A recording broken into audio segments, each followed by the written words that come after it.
데살로니가전서 2장 15절, 16절 말씀 다 같이 한 목소리로 받들어 읽도록 하겠습니다. 유대인은 주 예수와 선지자들을 죽이고 우리를 쫓아내고 하나님을 기쁘시게 하지 아니하고 모든 사람에게 대적이 되어 우리가 이방인에게 말하여 구원받게 함을 그들이 금하여 자기 죄를 항상 채우매 노하심이 끝까지 그들에게 임하였느니라. 아멘. 사도 바울은 바로 주 예수와 그 선지자들의 고난에 바로 우리도 참여하고 있음을 이야기하고 있습니다. 그래서 하나님의 기쁘신 뜻은 우리를 구원하시는 것입니다. 결국 근데 유대인들은 바로 그 하나님을 기쁘시게 하지 않고 또한 우리가 즉 사도 바울 일행이 그 이방인 선교를 통해서 이방인들을 구원하는 바로 그 일들을 못하게 한다. 그 일들을 가로막고 방해한다. 그렇기 때문에 모든 사람에게 대적이 되었다.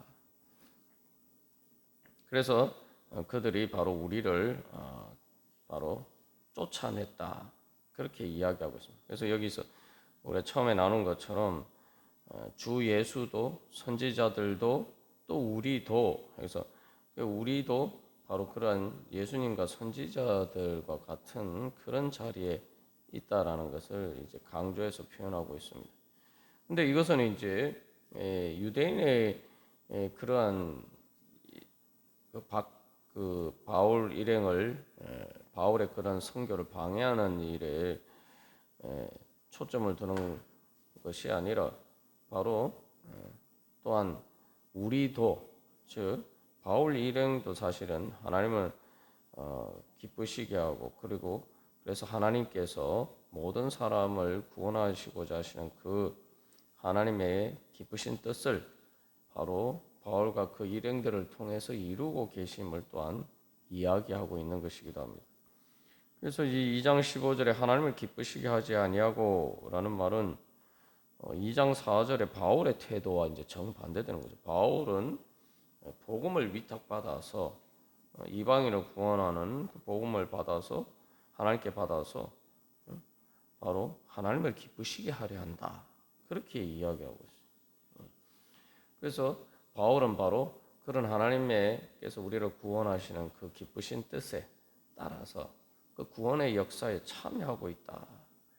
그래서 영광스럽게도 주 예수 그리스도와 그 구약의 선지자들과 같은 그런 은혜의 자리에 서 있고 그렇게 하나님의 구원의 사명, 하나님의 기쁘신 뜻을 행하는 그러한 영광의 자리에 있다. 또한 동시에 그것을 강조하고 있습니다.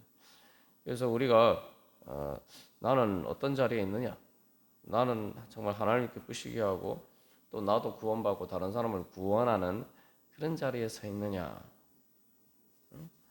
아니면은 그 반대 자리에 서 있느냐? 끊임없이 우리가 어떤 자리에 서 있는지를 점검하면서 주님을 따라가야 할 것입니다. 그래서 이 우리도라고 이야기하는데 그 유대인들이 우리를 쫓아냈다. 이거 실질적으로 이제 데살로니가에서 있었던 일이죠. 데살로니가에 있는 그 유대인들이 그 이방인들을 선동해서 바울을 실제로 데살로니가에서 쫓아냈어요. 여기 쫓아냈다라고 하는데 이게 말 그대로 이 거기에서 이제 소외당하고 결국 그렇게 되었지만 사실은 이게 이제 바로 그런 세상 나라에 속하지 않았기 때문이죠. 그래서 그 유대인들이 바울을 고소할 때 명분을 내세우는 것이 바로 그들이 로마 황제가 아닌 다른 임금 예수를 주로 선포한다. 예수를 주님으로 선포한다. 그렇게 이제 고발하죠. 여기서 사실은 유대인들이 자기들 입술로 고백하는 거예요. 예수님 그러면 자기들은 로마 황제를 주님으로 섬깁니까? 자기들도 사실은 로마 황제가 아니라 구약의 그 선지자들이 그 하나님을 섬긴다라고 하면서 그런 식으로 그런 명분으로 로마 황제가 주인데 임금인데 바로 그 임금 외에 다른 임금 예수 그리스도를 전파한다라고 그렇게 고발하고 있단 말이에요. 그러니까 사실 그들의 고발 자체가 사실 그들의 자신에 대한 정죄죠. 자기들이 구약의 하나님을 주님으로 섬긴다고 하면서 그렇게 고발하는 것은 자기들 스스로가 사실은 구약의 하나님을 섬기지 않고 세상 임금이나 단순히 뭐 로마 황제나 이런 것을 넘어서 예수님께서 말씀하신 예수님을 십자가에 못 박아 죽인 바로 사탄의 악한 세력들의 종로로 타고 있다는 걸 스스로 증명하는 거죠. 그래서 여기서 우리를 쫓아냈다 이렇게 얘기하는데 여기서 가장 중요한 것은 어디에 속해 있느냐. 그 어떤 문화적인 사회적인 또 정체성을 보여줍니다.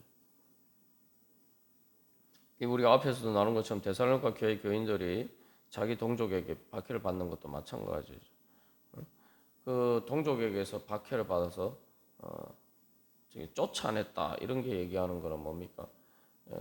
우리하고 같은 동족이 아니라는 거죠. 이방인 취급을 당한단 말이죠.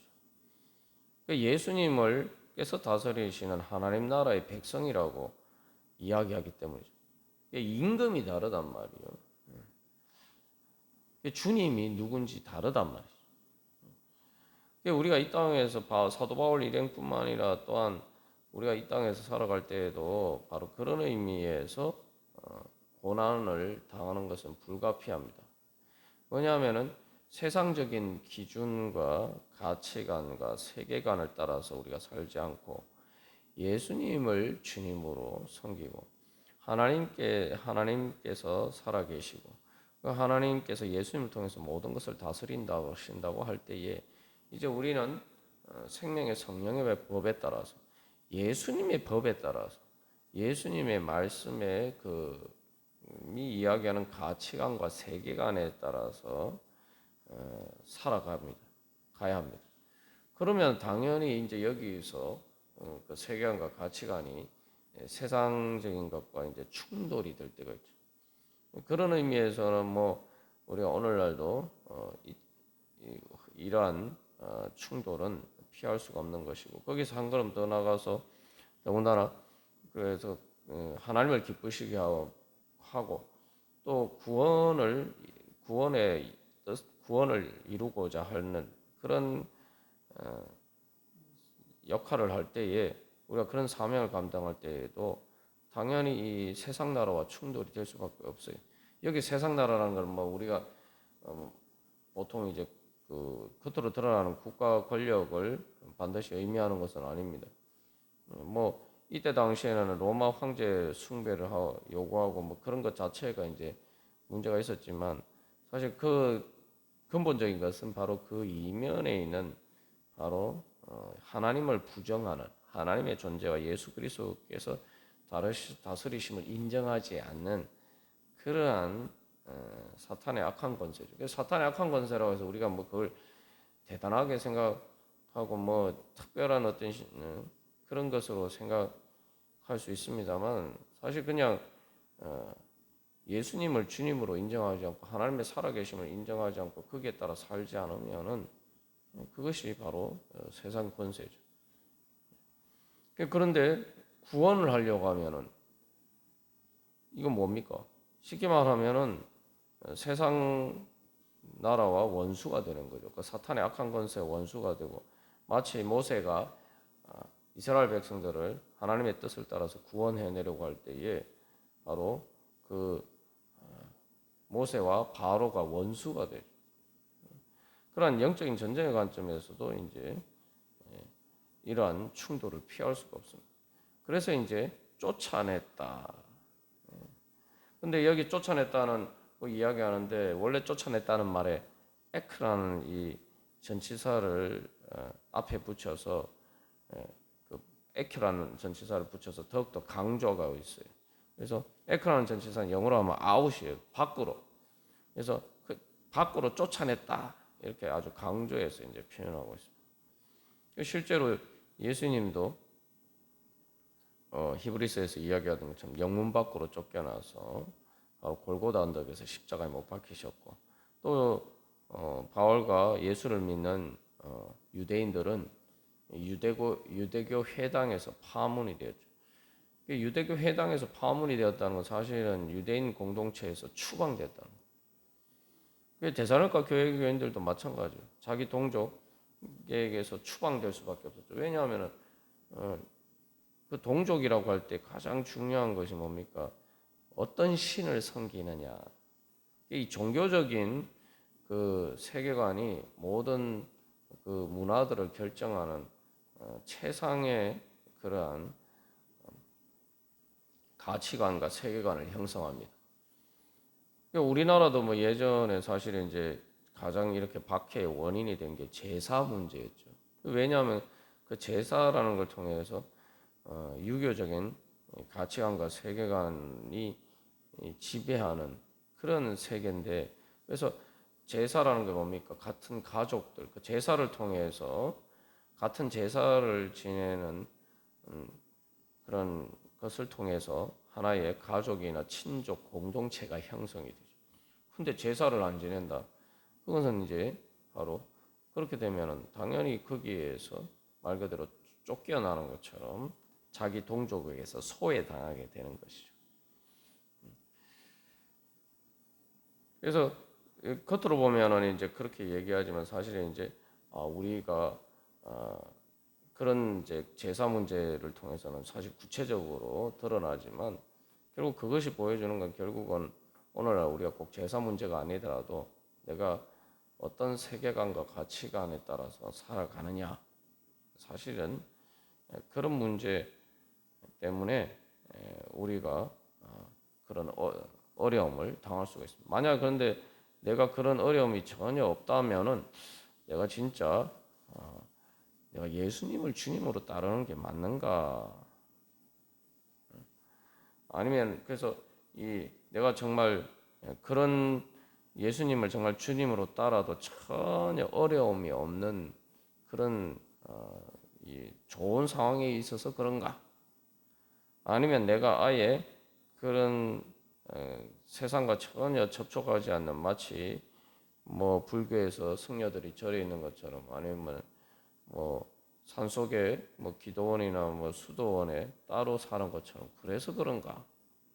그런 게 아닌데 내가 예수님을 따라서 살아가는 데 있어서 세상적인 그러한 세계관이나 가치관이나 세상 사람들의 사고방식이나 생활 방식과 내가 전혀 충돌되는 부분이, 그런 부분들이 없다면은 내가 진짜 예수님을 주님으로 믿고 그렇게 하나님을 기쁘시게 하고자 그렇게 살아가고 있느냐?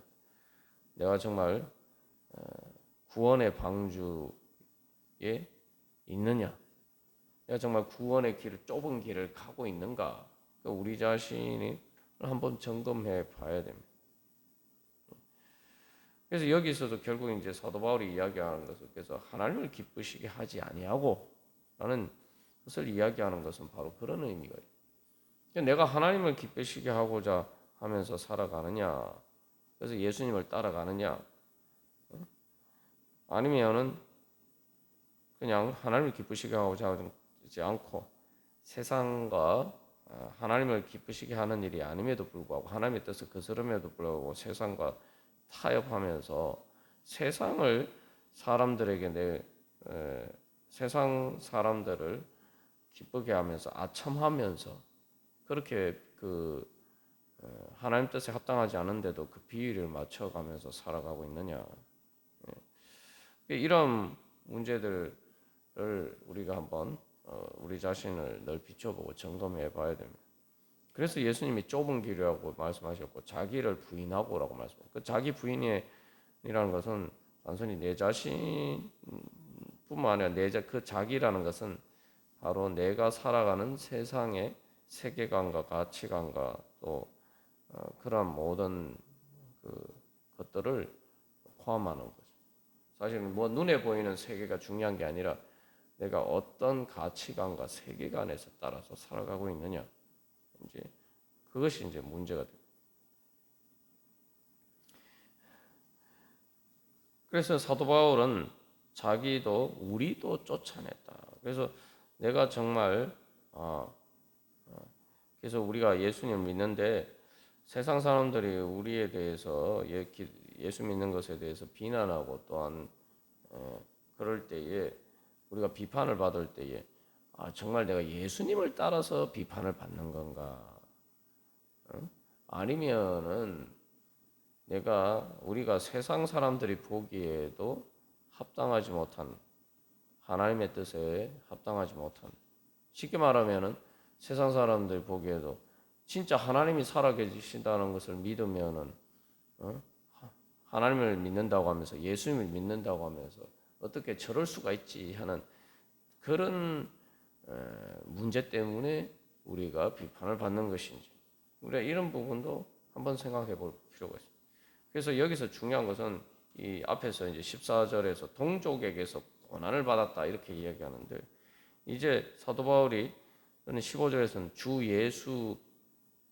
예수와 그러니까 주 선지자들도 우리도 그래서 주 예수와 선지자들의 그 무리 속에 우리도 포함이 되어 있다는 것을 이제 강조하는데 내가 정말 예수님과 그 구약의 선지자들과 같은 그런 자리에 있기 때문에 내가 그런 어려움을 당하느냐 우리가 그것을 한번 생각해 봐야 돼요. 그래서 예수님을 따르는 문제와 관련해서 여기서 선지자들이 등장하는데 우리가 이제 구약에서 특별히 구약의 선지자들 통해서 하나님이 계시하신 바로 그 말씀에 비춰봐서 그래서 예수님이 공생의 사역은 사실 이제 3년이란 짧은 기간이었지만 이제 구약의 선지자들 통해서는 이 역사 속에서 정치, 경제, 사회, 문화를 포함한 큰 범위의 모든 부분들을 다루고 있죠. 그래서 우리가 정말 내가 그 예수님을 따른다라고 할 때 바로 그 선지자들의 그런 편에 서 있느냐? 선지자들을 통해서 계시된 그런 하나님의 기쁘시고 오는 그런 뜻에 내가 참여하고 있느냐? 이런 부분도 우리가 또 살펴봐야 됩니다. 그런 부분에 살펴봐야 될 중요한 관점은 바로 하나님의 정의와 공의라는 거예요. 구약의 선지자들이 메시아를 예언하잖아요. 예수 그리스도께서 오실 것을 얘기하는데 예수 그리스도에 대해서 얘기할 때 말 그대로 예수 그리스도는 세상의 불의한 것에서 우리를 해방시켜 주시는 분이에요. 그래서 그 사탄의 악한 권세라고 하는데 그 사탄의 악한 권세가 바로 세상의 정치 권력이나 경제나 사회적인 문화적인 또 그러한 권력을 통해서 나타나고 우리가 알게 모르게 또 거기에 세뇌당해서 살아가기도 하고 또 그것에 지배당하면서 또 살아가기도 합니다. 이스라엘 백성들도 계속 그 광야에서 바로 밑에서 노예로 살던 그 노예 의식을 벗어버리는데 그것이 정말 힘들었죠. 뭐 힘든 게 아니라 이제 그래서 40년이라는 그러한 세월이 필요했다는 거죠. 그게 이제 그건 구약에서 그렇고 신약에서 오순절 성령 강림을 통해서 이제 하나님의 은혜가 있기 때문에 뭐 우리가 꼭 40년이 걸려야 된다 이런 건 아니지만 그만큼 그 문제가 참 어렵다.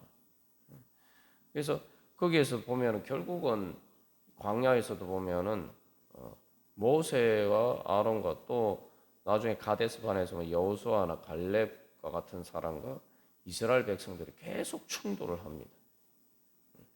결국은 근데 이스라엘 백성들이 모세나 아론이나 여호수아 갈렙과 충돌하는 이유가 뭡니까?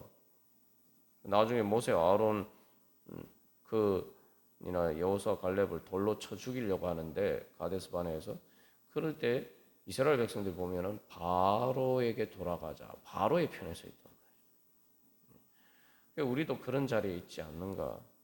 그래서 선지자들이 선포할 때 예수 그리스도를 통해서 우리를 구원하시고 하는데 세상의 죄와 악에 대해서 사망의 권세에서 구원하시고자 하시는데 내가 그 선지자들이 고발한 그런 사회적인 불의나 경제적인 그런 불평등이나 이런 문제에 있어서 정말 내가 하나님의 기쁘신 뜻을 따라서 하나님의 의를 따라서 행하느냐? 우리가 이것을 이런 부분들을 이제 돌이켜봐요. 그러니까 그런 부분들에 대해서 내가 전혀 이렇게 성경적이지 않은 나는 예수님을 믿는다고 하면서 이스라엘 백성들이 그들이 하나님을 주님으로 섬긴다고 하면지만 결정적인 순간에 세상적인 가치관과 세계관에 따라서 바로의 종로로 타던 그런 노예 의식에 따라서 그 세뇌된 대로 사실은 따르면서 하나님의 말씀을 믿지 않고 순종하지 않는 것처럼 우리가 그런 자리에 있지 않는가. 그래서 우리가 이제 성경 말씀을 볼 때에도 이 내가 정말 그 구약의 선지자들이 선포하는 그런 하나님의 의를 따라서 행하고 있느냐. 구원이라는 거 하나님께서 구원하신다고 할 때 로마서에서도 사도 바울은 하나님의 의에 대해서 이야기해요. 구원이라는 게 뭡니까? 죄와 사망의 권세에서 하나님 우리를 해방시키는 거예요. 구원이란 결국은 죄 대신에 하나님의 의가 지배하는 것이고 그것을 통해서 사망의 권세 대신에 예수 그리스도의 생명이 나타나는 것입니다. 생명의 그러한 은혜가 나타나는 것입니다. 그런 관점에서 예수님이 하나님 나라와 하나님의 의를 구하라 이렇게 말씀하셨는데 우리가 과연 그런 선지자들이 선포했던 그런 하나님의 정의와 공평의 그런 자리에 서 있느냐 우리가 돌이켜봐야 됩니다. 예수님을 죽였다라고 할 때 예수님을께서 십자가에 못 박혀 돌아가신 근본적인 이유도 가장 직접적인 구체적인 이유도 사실은 그 대제사장들과 그 일행들의 기득권층의 그런 죄악을 성전 정화 사건을 통해서 고발했기 때문에 그 전까지도 예수님이 못마땅했지만 그냥 두고 봤는데 그 일이 있고 난 다음에 직접적으로 그들의 치부를 건드렸을 때에 그들이 참지 못하고 예수님을 더 이상 놔두서는 안 되겠다, 죽여야 되겠다 생각해서 죽였다. 선지자들을 죽인 이유도 마찬가지. 그래서 선지자들이 구약의 선지자들은 끊임없이 그런 사회의 그런 기득권층의 그런 죄와 악과 부패와 부정부패에 대해서 그렇게 이제 고발하는 것들을 봅니다. 그래서 예수님께서도 누가복음에서 그 희년의 이사야서 말씀을 따라서 희년의 은혜에 대해서 선포를 하시면서 복음 사역을 시작하시는데 그래서 우리가 정말 내가 하나님을 기쁘시게 하는 그 뜻에 따라 살았을 때 정말 예수님과 그런 선지자들과 같은 그런 자리에 내가 서 있느냐 그렇게 하나님 나라와 하나님의 의를 구하는 자리에 서 있느냐 우리가 늘 주님 앞에서 우리 자신들을 돌이켜보고 또 그렇게 할 때에 우리가 그런 자리에 서 있다면 우리는 예수님께 속한 자이고 구원의 자리에 서 있는 것이겠죠. 그래서 우리가 늘 주님 오늘도 주님 앞에 나갈 때 주님 우리는 주님 말 그대로 주 예수와 선지자들과 바울 일행과 같은 그러한 우리의 그 하나님의 백성이 하나님 나라에 속한 자로서 살아가기를 원합니다. 그래서 하나님의 기쁘신 뜻을 알려주시고 하나님을 기쁘시게 하고 또 구원을 이루어가는 그러한 하나님 나라 백성으로 살아가게 하여 주시옵소서. 우리 함께 소망하면서 다 같이 기도드리시겠습니다.